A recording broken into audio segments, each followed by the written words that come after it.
며칠 전에 그 회주 스님 오셔가지고 그래서 저희 이제 사형사제 뭐 제가 맞으니까 이제 저한테는 이제 사제들인데 같이 모여서 이제 회의를 했어요. 회의를 하는데 회의하기 전에 이제 밥 먹고 힘내서 회의하자. 그래서 이제 식당에 갔어요. 식당에 갔는데 그 식당에 이제 그 벽에 글귀가 하나 적혀 있는 거예요. 그게 이제 그 글귀가 이제 저 혼자서 저렇게 둥그러질 리가 없다. 이런 글귀였어요. 어떤 식당인지 말씀 안 드릴게요. 그렇게 멀진 않아요. 그 식당에 이제 저렇게 저 혼자서 저렇게 둥그러질 리가 없다. 라고 하는 그 구절을 보면서 이제 그 구절은 이제 어떤 시의 이제 한 부분인데 그 시가 생각이 났어요. 그래서 오늘 그 시를 좀 말씀을 드리려고 합니다. 그 시 제목은 대추 하나리예요. 한번 이제 읽어볼게요. 대추 하날 장석주 적의 저절로 붉어질 리는 없다. 저 안에 태풍 몇 개, 저 안에 천둥 몇 개, 저 안에 벼락 몇 개, 저 안에 번개 몇 개가 들어있어서 붉게 익히는 것일 게다.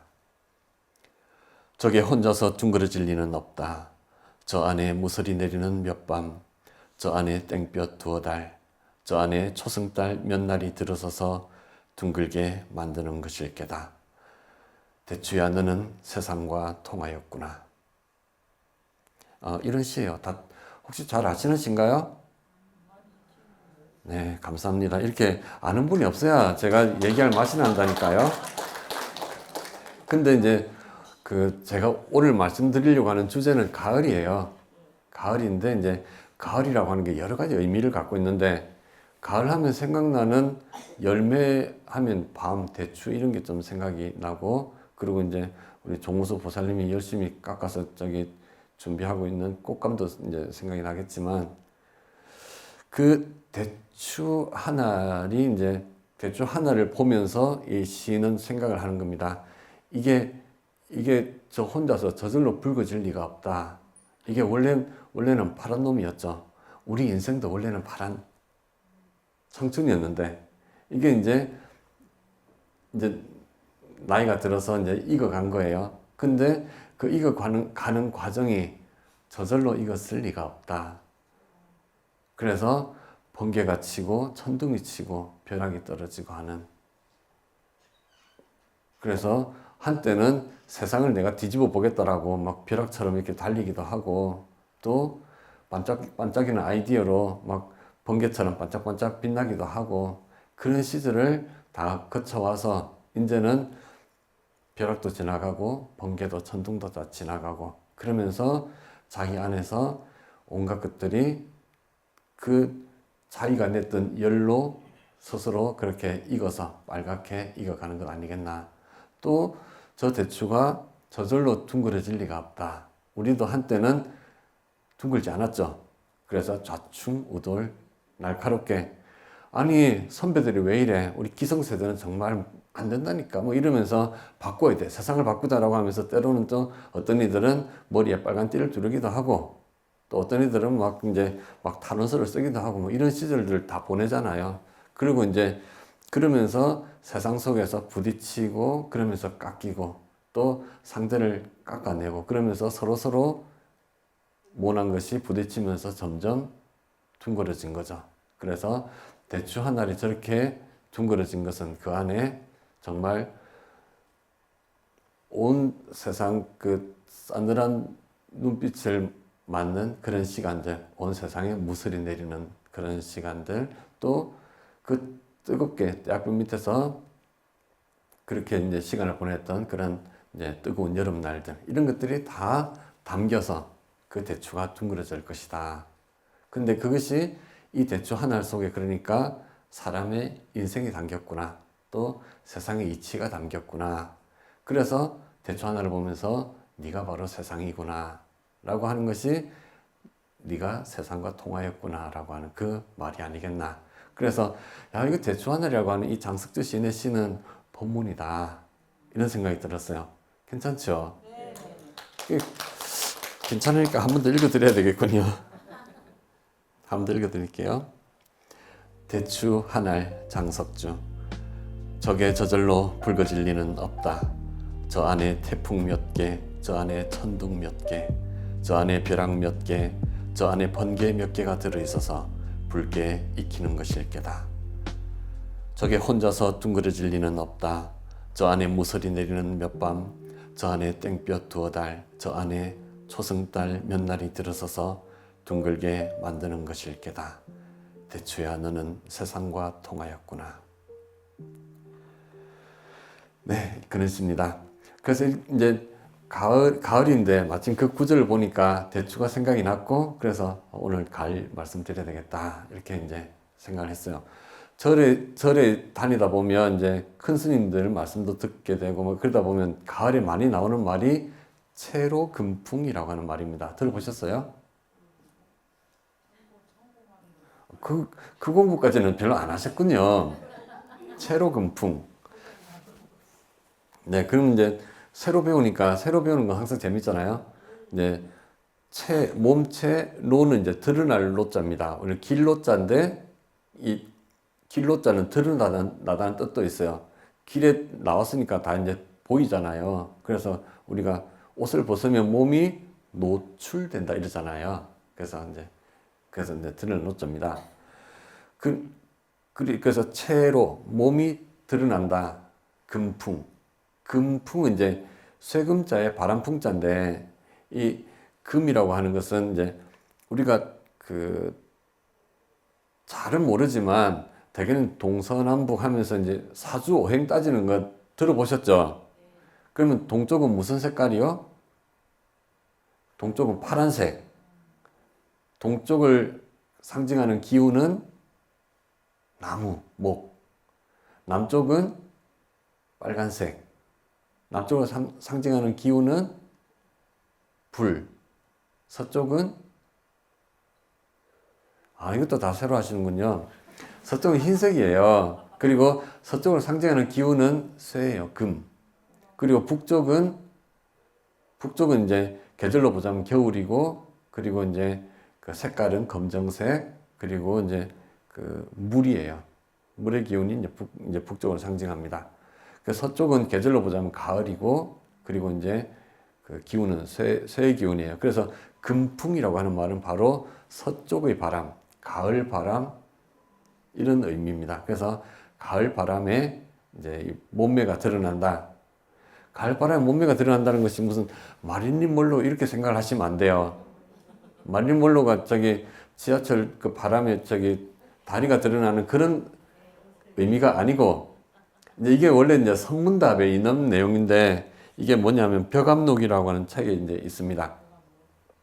어떤 스님이 운문선사께 여쭙습니다.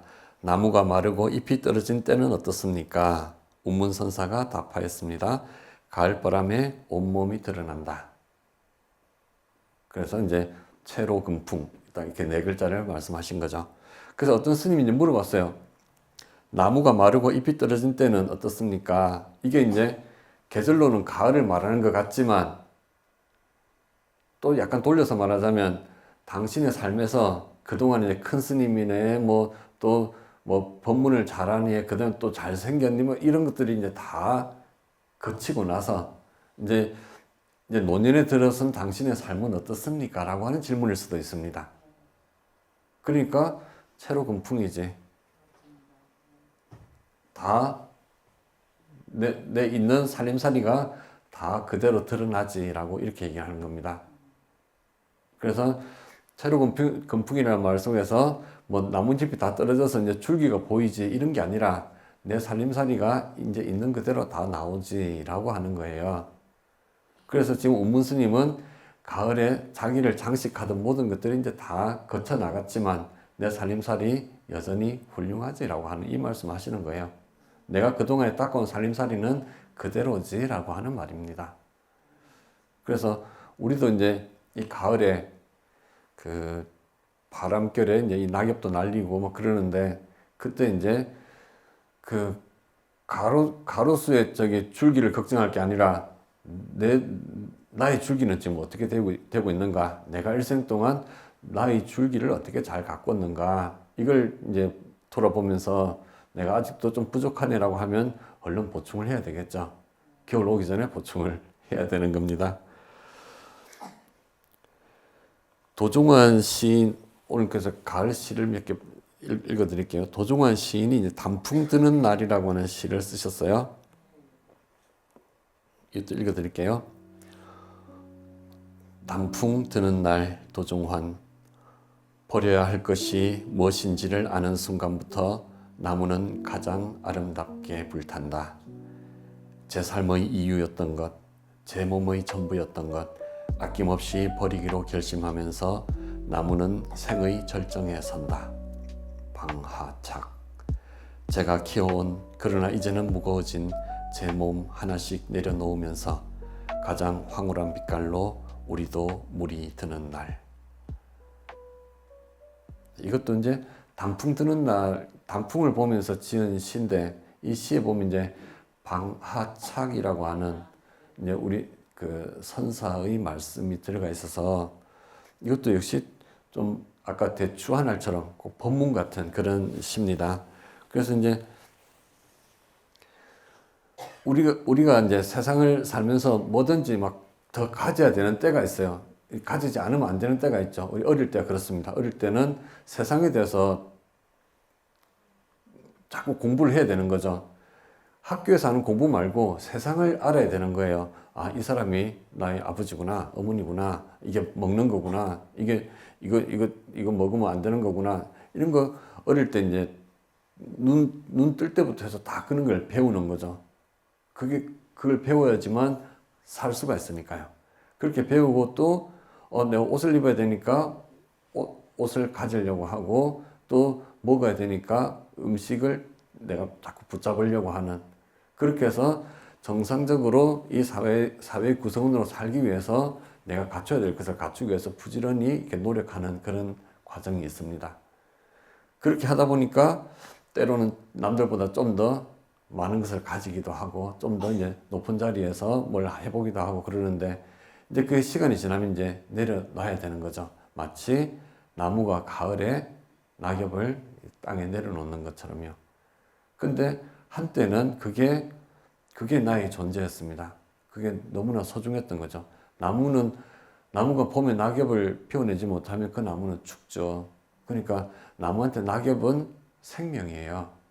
그렇지만 이제 가을이 되면 내려놔야 되는 거거든요. 그렇지만 내려놓는 게 참 어렵잖아요. 우리도 이제 어떤 자리에 올라가면 박수 칠 때 떠나라, 이런 말이 있는데, 아이고, 언제가 박수 칠 때야? 그걸 알 수가 있어야지. 날마다 박수는 치는 것 같은데, 이러면서, 그래서 날마다 박수 받으면서 계속 있으면 되는 거 아니야? 라고 생각을 하면서 계속 버틴단 말이죠. 그러다 보면 이제 밑에서, 그만 좀 하라고, 이러면서 이제 물러가라, 이런 식으로도 하고, 막 이렇게 되는 겁니다. 그래서 막 뒤에서 막 얘기가 들리는 거죠. 아니, 이제 그만할 때가 됐는데, 저분은 이번에 또 도전한다고 그러네? 뭐 이러면서 막 이런 말들이 들리게 되는 거죠.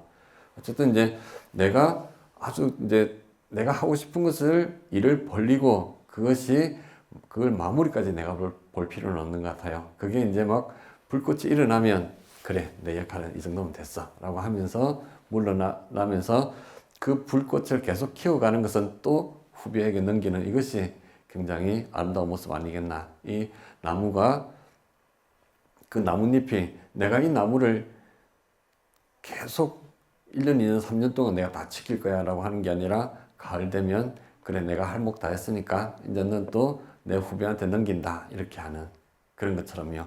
그래서 이 도종환 시인은 거기다가 방하착이라고 하는 말은 내려놓는다는 말이에요.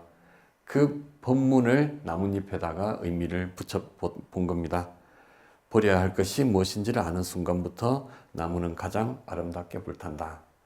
이제는 내가 마무리할 때가 되었구나.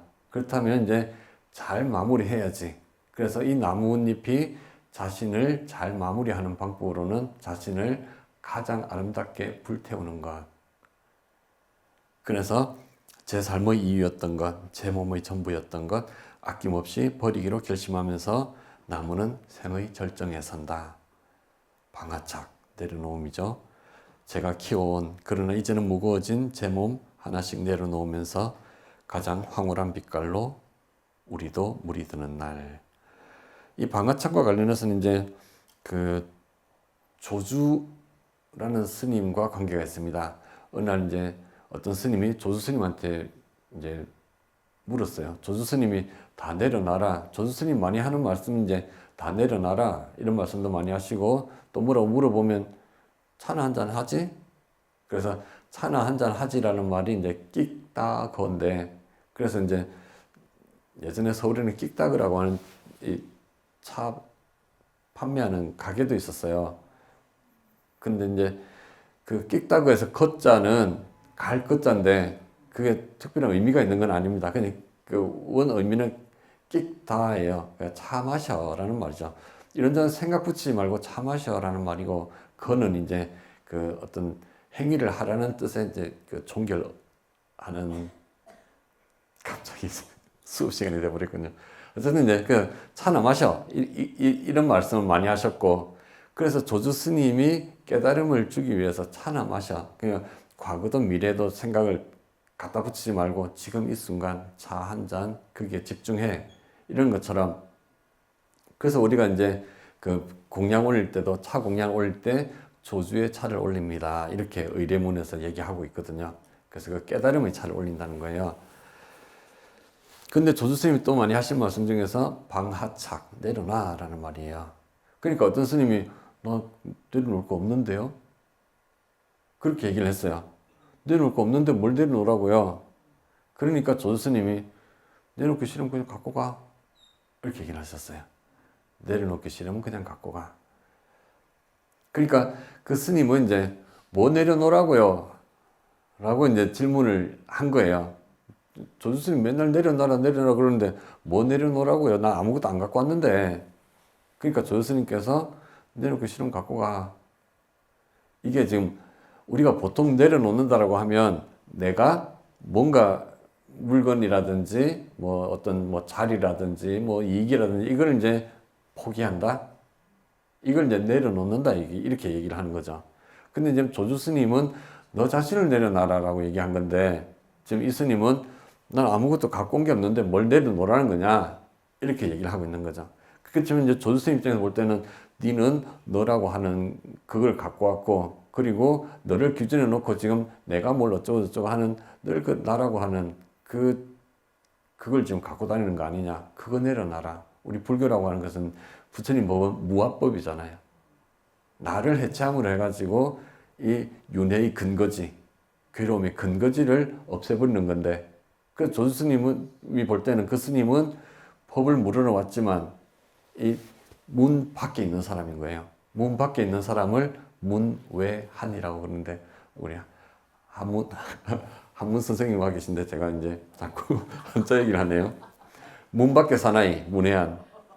그래서 문 안으로 무아의 문 안으로 들어와야 되는데 근데 무아의 문 안으로 들어온다는 게 나를 내려놓는 것인데 저 아무것도 안 갖고 왔어요. 아직까지 나를 내려놓는 그 단계에 접근을 못하고 문 밖에서 뭐 내려놓으라고요? 이렇게 말하고 있는 거죠. 그러니까 조주 스님께서 내려놓기 싫으면 그냥 갖고 가 이렇게 얘기하시는 거죠. 그러니까 그 말은 돌리 말하자면 네가 내려놔야 될 것이 반드시 있어 라는 얘기인 거죠. 그래서 방아착이라고 하는 것은 내려놓음입니다. 우리 이제 이 가을에 나무들이 나뭇잎을 그렇게 애지중지 자기 생명으로 이렇게 피워냈던 이파리를 방하착 내려놓고 있는 거죠. 우리는 뭘 내려놔야 될까요?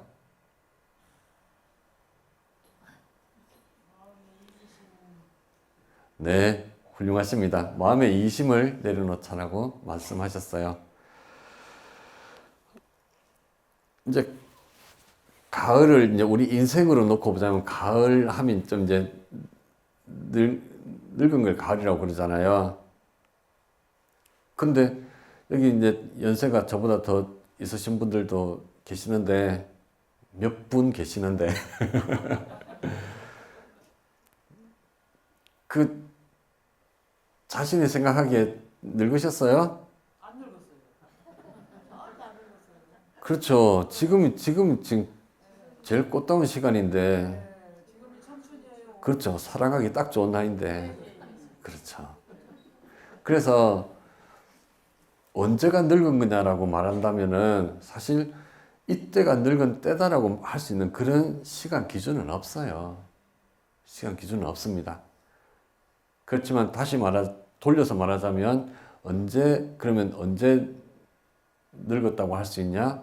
지금 이 순간입니다. 우리가 죽음도 마찬가지예요. 죽음도 우리는 나중에 이제 그 병원 가서 이제 거기서 그 심장이 뛰고 하는 그게 이제 삑 이렇게 하면 가셨습니다. 이러면 죽은 거라고 생각하겠지만 우리는 그 순간에 죽는 게 아니라 매 순간 죽어가고 있는 거예요. 우리는 태어나는 순간부터 죽음의 카운트다운이 시작되는 거죠. 매 순간순간 죽어가고 있는 거죠. 그래서 심장이 이제 너무 지쳐서 나 이제 그만할게라고 하는 것은 그 심장의 피로 우리 온몸에 이제 에너지가 고갈되는 이것은 일생 동안 썼기 때문이에요. 그러니까 우리가 살아가는 과정은 곧 죽어가는 과정이라고도 할 수가 있다. 죽음이라고 하는 것은 그러니까 먼 나중의 일이 아니라 지금 이 순간에 이루어지고 있는 일이고, 늙음이라고 하는 것도 지금 이 순간에 이루어지고 있는 일인 거예요. 그걸 생각하지 않으면 갑자기 내가 왜 이렇게 늙었지? 내가 지금 갑자기 죽는다는 게 말이 돼? 뭐 이렇게 되는 거죠. 그렇지만 그것은 매 순간순간 일어나고 있는 일인 거죠. 그걸 모르는 사람을 위해서 우리 이제 경전에 법문이 있어요. 어떤 법문이냐면 염라대왕께서 어느 날 이제 그 사회에서 좀 놀던 양반을 이제 붙잡아 왔어요. 그 붙잡아 오니까 그 놀던 양반이 이제 와가지고 이게 뭐야 여기 어디야 이러면서 이제 아니 나를 왜 데리고 왔어요 나를 막 이렇게 이제 막 따졌어요. 그렇게 따지니까 이제 네가 죄를 많이 지으니까 이제 지옥 보내려고 데리고 왔지 이렇게 얘기하니까 그 사람이 아니 나를 데리고 오려면 먼저 좀 그래도 키비라도 해주고 좀 그래야지 사람이 그렇게 인정머리 없이 이렇게 갑작스럽게 데리고 오고 그런다요. 이러니까 이제 염라대왕이 내가 너한테 천사를 셋이나 보냈는데 너 천사를 못 만났냐라고 하니까 아니 언제 천사를 보냈다고 그러시오. 뭐 이러면서 이제 우리 염라대왕한테 따졌어요. 따지니까 이제 염라대왕이 얘기를 하는 거예요. 너는 살면서 늙은이를 본 적이 없냐? 아, 늙은이는 많이 봤죠. 네. 우리 부모님도 늙었어요. 이렇게 얘기하니까 그 늙은이가 내가 보낸 천사다. 뭔 그런 천사를 보낸다요? 그럼 두 번째 천사는 뭐예요? 그러니까 이제 그 염라대왕이 너는 혹시 골골골 아파서 다 죽어가는 사람을 본 적이 없냐? 아, 많이 봤죠. 나도 몇 명은 그렇게 보낼 뻔 했죠. 이러니까 이제 그래, 그게 내가 보낸 두 번째 천사다. 아니, 그런 천사를 보고 그건 내 일이 아니고 남 일인데 그걸 내가 어떻게 알아요? 그럼 세 번째 천사는 뭐예요? 라고 하니까 이제 염라대왕이 너는 혹시 죽은 사람을 본 적이 없냐? 아, 죽은 사람 많이 봤죠. 그러니까 이제 그게 내가 보낸 세 번째 천사다. 이렇게 얘기를 하는 거예요. 늙음과 병듦과 죽음. 이것이 염라대왕이 보내는 천사다. 이걸 보고 아, 나도 저렇게 될 수 있겠구나. 그러니까 마음 놓고 내 청춘이 영원하리라고 마음 놓고 살아서는 안 되는 거구나. 라고 깜짝 놀라서 결심한 사람이 있어요. 누굴까요? 부처님이에요. 우리가 그 부처님 일대기에서 보자면 사문유관이라고 하는 사건이 있어요. 사문유관. 사문유관이라고 하는 게 이제 동쪽 문으로 나갔더니 이제 소풍 가는 얘기죠. 소풍을 갔는데 동쪽 문에서 할아버지가 허리가 이제 90도로 꺾여져 가지고 그렇게 해서 지팡이를 짚고 길을 겨우겨우 건너가느라고 이 마차 행렬을 막아버렸어요. 그 마차에 타고 있던 시다르타가 그걸 봅니다. 그걸 보고 이제 그 자기 비서한테 시종한테 물어보죠. 저 사람은 누굽니까? 아, 저 사람은 늙은 사람이에요. 왜 왜 저렇게 삽니까? 아니, 나이 들면 다 저렇게 되죠. 나도 저렇게 되나요?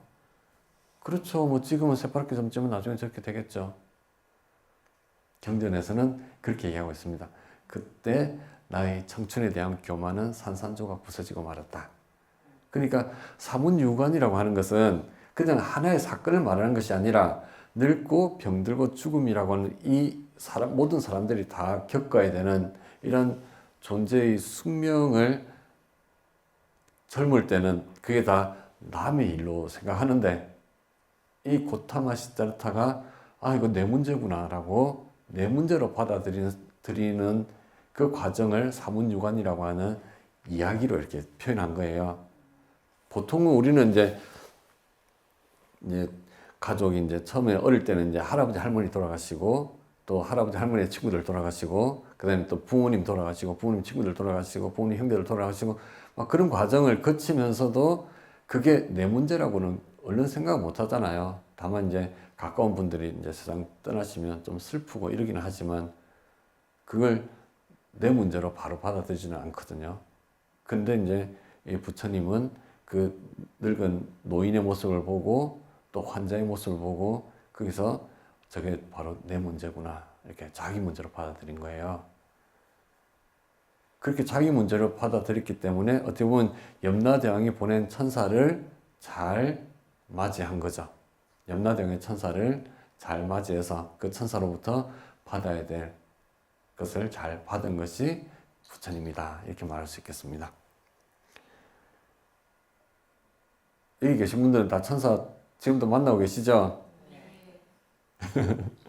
네. 그러면 그 천사 만나서 우리는 이제 뭐 해야 될까요? 열심히 수행사 다녀야죠. 수행사 다니면서 이제 기도도 열심히 하고 하는 게 다 좋습니다만은 이제 우리가 어떤 게 나한테 더 내가 이제 결국에는 이 세상을 또 마무리해야 되고 그러니까 어떻게 하면은 내가 걱정 없이 이 세상을 마무리하고 또 다음 세상을 더 좋게 만들 수 있을까 이런 데 대한 정보를 좀 가져야 돼요. 부처님께서는 이 엄청나게 많은 재산이 있어도 이거 다음 세상으로 못 갖고 간다. 대신에 갖고 가는 방법이 있는데 업의 힘을 갖고 간다. 이렇게 됐어요. 그래서 다음 세상으로 갖고 가는 업의 힘 중에서 나한테 도움이 되고 힘이 되고 이익이 되는 그 업의 힘을 우리는 이제 복이라고도 하고 공덕이라고도 합니다. 그러니까 공덕을 지으면 그것이 다음 세상을 더 좋게 만든다. 부처님께서는 그런 말씀하셨어요. 이제 화를 잘 내고 욕심을 잘 내고 이렇게 사는 사람은 그런 삶은 괜찮은 삶이냐? 그렇게 하니까 이제 아니요, 그런 삶은 별로 괜찮지 않습니다. 세상에 훌륭한 사람들이 그렇게 사는 사람을 보면 칭찬하겠냐? 꾸짖겠냐? 꾸짖겠죠. 그러면 그런 삶을 살아서는 안 된다. 이렇게 말씀하시면서 반대로 자기 욕망을 다스리고 절제하면서 다른 사람에게 나눔을 실천하고 또 자기 분노를 다스리고 절제하면서 이웃을 보살피는 그런 역할을 하는 사람은 세상 사람들이 칭찬하고 세상에서 현명한 이제 눈 밝은 분들이 세상의 어른들이 이제 칭찬할 만한 분인데 그렇게 말씀하시면서 거기에 덧붙이는 말씀이 있어요. 그렇게 살면 지금 삶이 행복하고 평온하다. 그리고 지금 삶이 행복하고 평온한 그 에너지가 그대로 다음 세상으로 지금 삶도 좋지만 지금 삶이 이렇게 좋기 때문에 다음 생이 있다 그러면 그 에너지가 그대로 다음 생으로 연결되게 된다. 그래서 금생도 좋고 내생도 좋다. 우리가 그러니까 나를 기준으로 해서 내가 더 가져야 되고 내가 더 높아야 되고 내가 더 좋아야 되고 하는 이렇게 살아가는 게 우리가 이제 인지상정이에요. 우리가 다 대부분 다 그렇게 삽니다. 근데 그걸 조금이라도 허물고 나보다는 내 옆에 있는 사람, 내 주변에 있는 사람을 위해서 조금이라도 조금 더 이렇게 마음을 쓰고 그들을 위해서 뭔가 행동하고 그러면 그렇게 해보면 그것도 굉장히 좋단 말이에요. 기분이 좋아요. 뿐만 아니라 그렇게 살면 나만 좋은 게 아니라 내 주변에 있는 사람들이 다 좋은 거예요. 다 좋으면 그 사람들이 나를 위해서 뭐든지 해주는 거예요. 나를 다른 사람한테 얘기할 때도 아, 그분 좋은 분이야. 괜찮은 분이야. 그분은 같이 있으면 이익이 돼. 우리에게. 우리를 위해서 뭐든지 말 한마디라도 좋게 해주는 분이라니까. 뭐 이렇게 되면 그러면 지금의 삶이 내가 뭐 너무 내 삶이 힘들어질 거라는 걱정을 별로 안 해도 되는 거예요. 왜냐하면 내 주변에 있는 모든 사람들이 내 친구가 돼버렸으니까. 뿐만 아니라 그렇게 내가 내 주변을 대하는 나의 태도가 이제는 언제든지 더 좋게 하려고 하고 같이 하려고 하고 하는 이런 태도가 나에게 자리 잡게 되면 그 태도가 바로 업력이거든요. 그러면 그 업의 힘이 내가 어디 가더라도 그렇게 작동하는 거예요. 그렇게 작동하게 되면 내가 어디 있더라도 별로 걱정할 게 없는 거죠. 부처님께서는 그렇게 말씀하신 거예요. 그것이 공덕의 힘이고 복의 힘이다. 그래서 그걸 훈련하는 방법이 이제 기도는 그런 걸 훈련하는 것이고, 기도하면서 이제 보시 공양하고 하는 이런 것들이 다 그런 이제 공덕을 만들어가는 과정이다. 그리고 부처님 전에 이렇게 공양 올리고 하는 것도 소중하죠. 그런 걸 통해서 이 도량이 이렇게 건설되고 도량이 지역에서 역할을 할 수 있으니까요. 그것도 아주 소중하지만 또 내 주변에 있는 사람들을 보살피는 것도 그만큼 소중하고 어떻게 보면 그게 더 소중하다고도 할 수가 있습니다. 그러니까 내 이웃을 함께 보살피는 것. 이게 우리 대승불교가 강조하는 보살 행위죠. 네. 그래서 그걸 해야 되는 나의 존재 이유, 존재 이유로 보자면 가을이 왔으니까요. 그리고 내 인생은 계속 이제 가을이 오고 겨울이 올 거니까 가을이 오고 겨울이 오더라도 내가 언제나 따뜻할 수 있는 방법은 나를 위해서가 아니라 내 주변과 내 이웃을 위해서 내가 조금이라도 더 마음을 쓰면 쓸수록 내가 겨울을 따뜻하게 보내는 사람이 된다. 겨울을 따뜻하게 보낸다는 말은 금생도 좋고 내생도 좋은 삶을 말하는 겁니다. 그게 이제 우리 부처님께서 특히 이제 제가불자들에게 강조한 삶이고요. 출가하신 분들은 그런 거 가리지 말고 열심히 수행 정진해 이렇게 말씀하신 거죠. 출가한 분들한테는 다음 생을 생각하지 말고 금생에 열심히 수행해서 이제 그 번뇌를 다 없애는 길로 가라. 그렇지만 이제 제가불자는 이제 건사해야 될 가족도 있고 건사해야 될 사업도 있고 그러니까 열심히 그렇게 이제 그 제가자의 삶을 잘 가꾸면서 그러면서 이 자기가 열심히 버는 것을 나눔하면서 또 이제 이렇게 수행의 길을 가는 이들을 후원하면서 그렇게 해서 출가와 제가가 서로 간에 상승하는 그런 길을 부처님께서 강조하셨습니다. 마지막으로 이제 안도현 시인은 이제 불교 시를 많이 쓰시는 분인데 안도현 시인의 시 한 편으로 마무리하겠습니다. 가을 엽서. 이거는 안도현 시인이 젊을 때 쓴 시입니다. 한잎 두잎 나뭇잎이 낮은 곳으로 자꾸 내려앉습니다. 세상에 나누어 줄 것이 많다는 듯이 나도 그대에게 무엇을 좀 나눠주고 싶습니다. 내가 가진 게 너무 없다 할지라도 그대여 가을 저녁 한때 낙엽이 지거든 물어보십시오. 사랑은 왜 낮은 곳에 있는지를. 네, 그래서 우리가 나 중심, 나 기준의 삶을 돌리는 것은 내가 낮은 곳으로 가는 것이고 나누는 것이다. 이 말을 안도현 시인이 나뭇잎 떨어지는 걸 보면서 그 마음을 시에 담았습니다.